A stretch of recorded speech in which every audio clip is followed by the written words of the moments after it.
Hello friends, welcome back to series of lecture. This is the 11th lecture of this series of Indian Constitution. First of all, write down the case and certain points in S.R. Bomani versus Union of India, 1994 Supreme Court. It is 9 judges bench.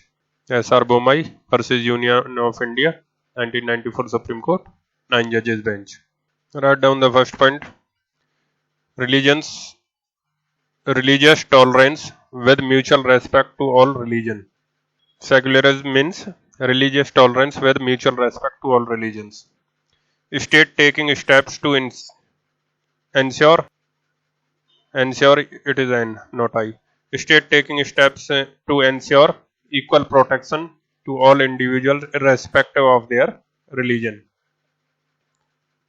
Third is for the above purpose, the state takes a proactive role, that is taking positive steps for promoting religious fraternity and tolerance.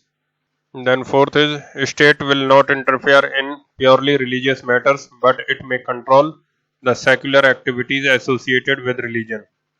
However, the state may interfere in pure religious activities also on the grounds of health, public order and morality, and also other fundamental rights. Secularism is not anti-religious or anti-God, rather it is a complete personal freedom to all individuals if it is essential for an effective and successful functioning of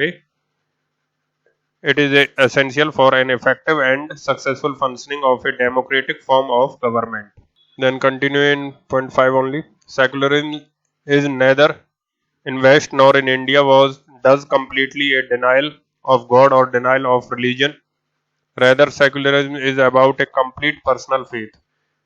It is for individual to believe not to believe in a religion or God. Secularism guarantees to an individual that neither the state nor any other individual will interfere unnecessarily in his reasonable religious pursuits. It is a matter of complete individual freedom of conscience, practice, profess, and propagate one's religion. The freedom is to extent that one can even be an atheist. In Western secularism in the earlier Middle Age, the idea was to get free from the excessive religious control in one's day-to-day life.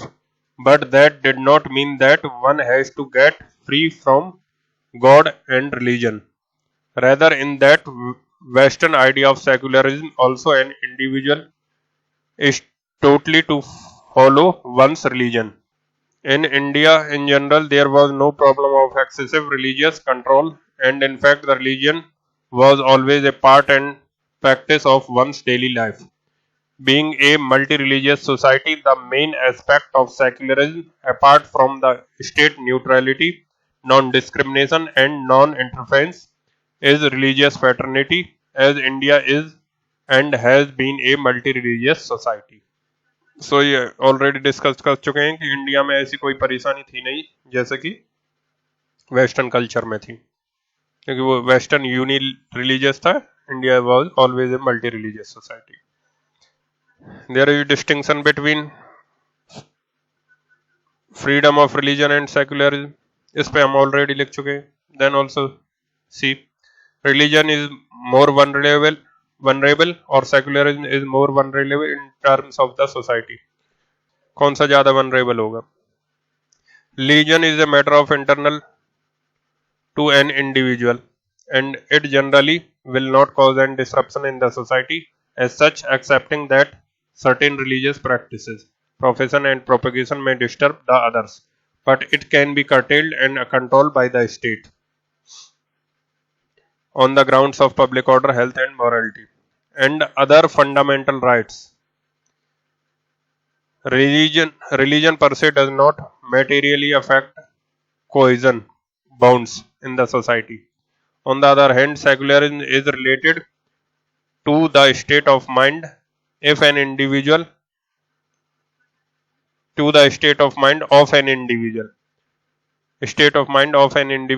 and it may materially affect the societal cohesion and the fraternity. It is the disposition, that is the attitude and temperament of an individual one individual towards the other individuals belonging to other religions, and thus it will directly affect fraternity in the society, and fraternity in two may affect the unity and integrity of nation. अगर fraternity society की affect होगी, then it will affect the unity and integrity of nation and dignity of the individual. Thus, in the practical sense, with respect to societal fraternity, it is secularism which is more vulnerable. So, ये mains के question है कुछ आ चुके हैं discussing. One of it is secularism is many a time mistaken as non-religious. Explain the concept in light of freedom of religion. UP में आया 2006 में 10 marks का. सो इसमें एसआर बोमे के कुछ पॉइंट्स डिस्कस कर देना. और कम मार्क्स में आता है then differentiate it with the right to religion.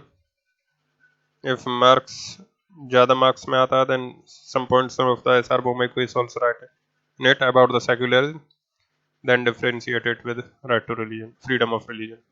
Then a question: freedom of religion, does it imply freedom from religion?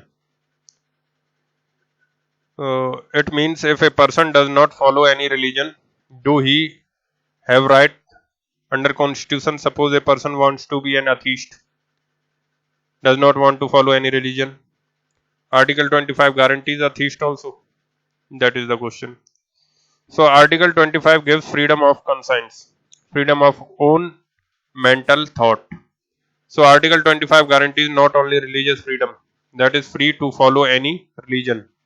Rather, Article 25 also impliedly guarantees that you are free not to follow any religion, and I should not disturb other to not to follow any religion. But otherwise, if an atheist within myself, if I am an atheist within myself, I may believe that there is no God. अगर मैं अपने आप में एक atheist हूं तो मुझे ये विश्वास करने का पूरा अधिकार है कि गॉड का कोई अस्तित्व नहीं है, भगवान का कोई अस्तित्व नहीं है, ईश्वर का कोई अस्तित्व नहीं है. So being a atheist is also allowed until and unless he will not disturb others. Then if a person being atheist, is it not anti-secular? Answer is not at all. If a person does not believe in any religion, then that is not in itself anti-secular, as long as he does not disturb the people of various religions to follow their practice and propagation, etc. So अगर वो disturb नहीं करता है society को, then he is not anti-secular. अगर disturb करता है, अपनी बात किसी पर थोपता है, अपनी practices propagation, then he could be considered to be anti-secular. अगर कोई उसकी बात पर उसके तर्क वितर्क से इच्छुक होकर और स्वतः ही उससे प्रभावित होता है, then it could be, then he is secular. Then is promoting secularism a fundamental duty? Answer is yes.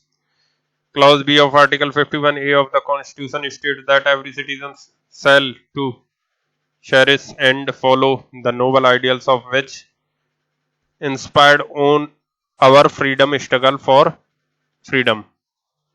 This clause B clearly suggests that it is the fundamental duty of every individual in India to cherish the noble ideas of freedom movement, and the same ideals are incorporated in the Constitution.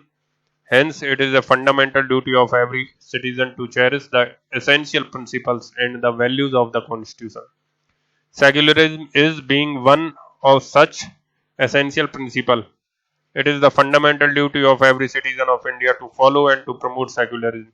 So in clause B, you will find that the fundamental duty is implicit and fundamental duty to protect and to conserve secularism is implicit. Clause E also states to promote and uphold the secularism a fundamental duty.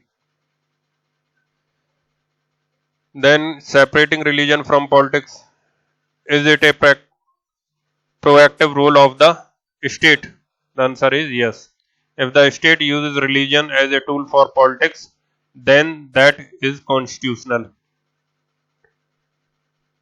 That is constitutionally not proper.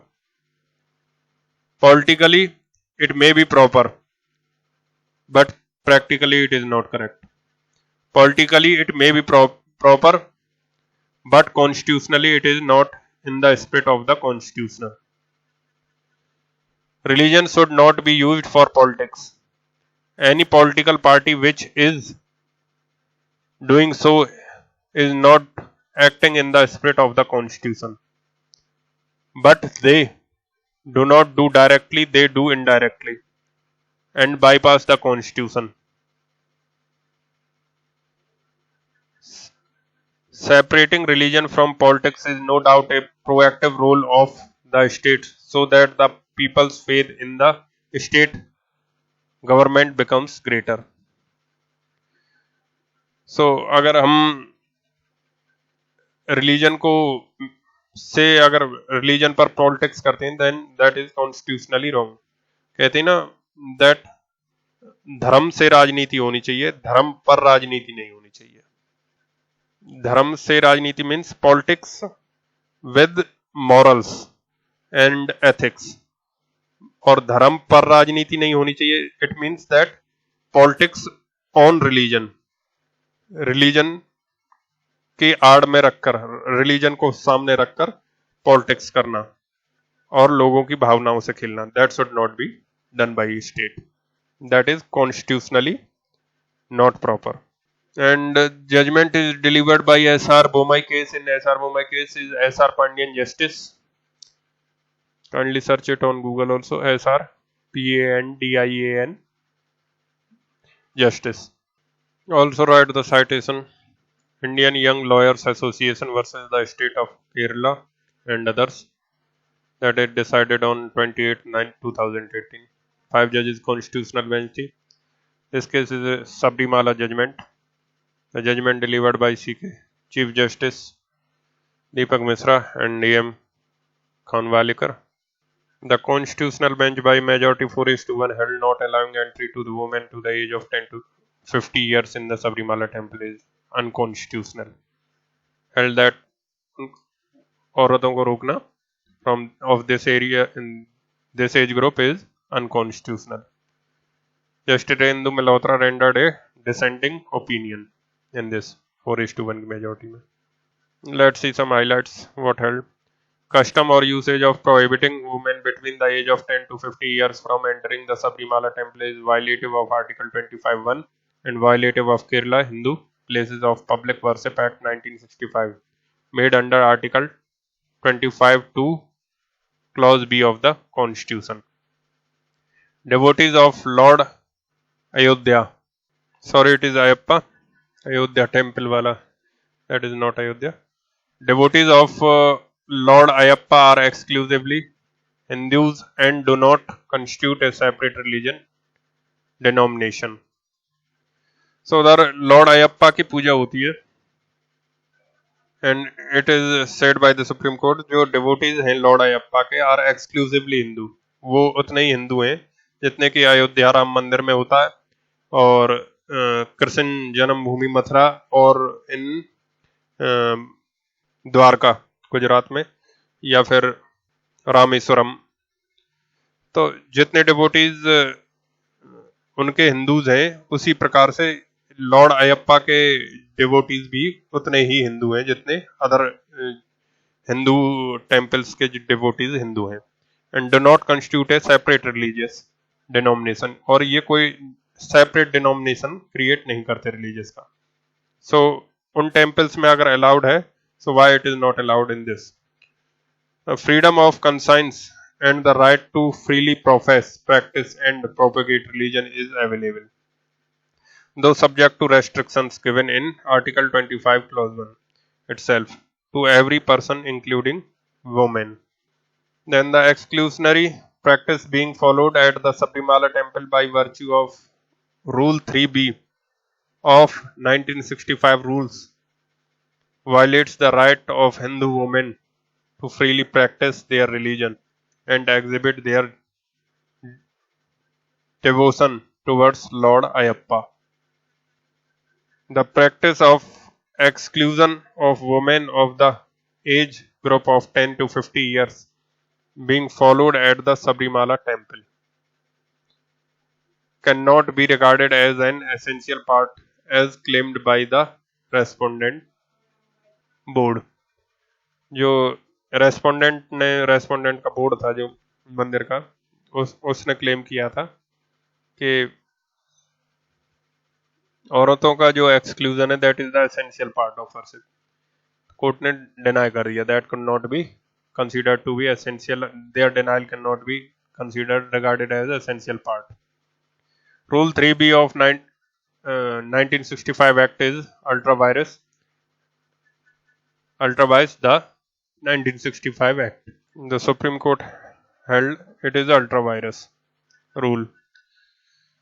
Indu Malhotra Justice at many places in her dissenting opinion has referred to the deity in Sabrimala temple as Nastik Brahmachari.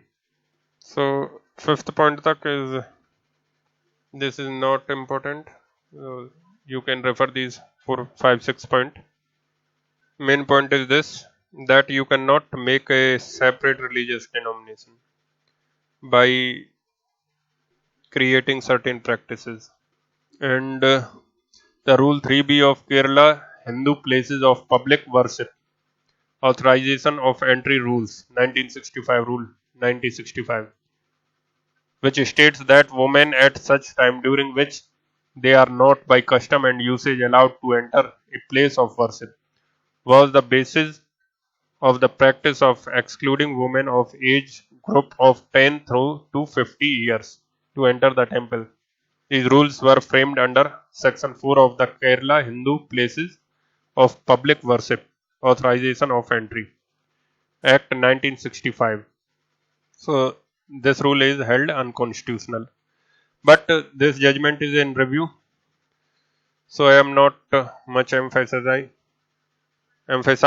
on this until unless after review the same judgment would be held and this to be held unconstitutional and entry would be prohibited. So that's it for this lecture. Thank you for watching lecture.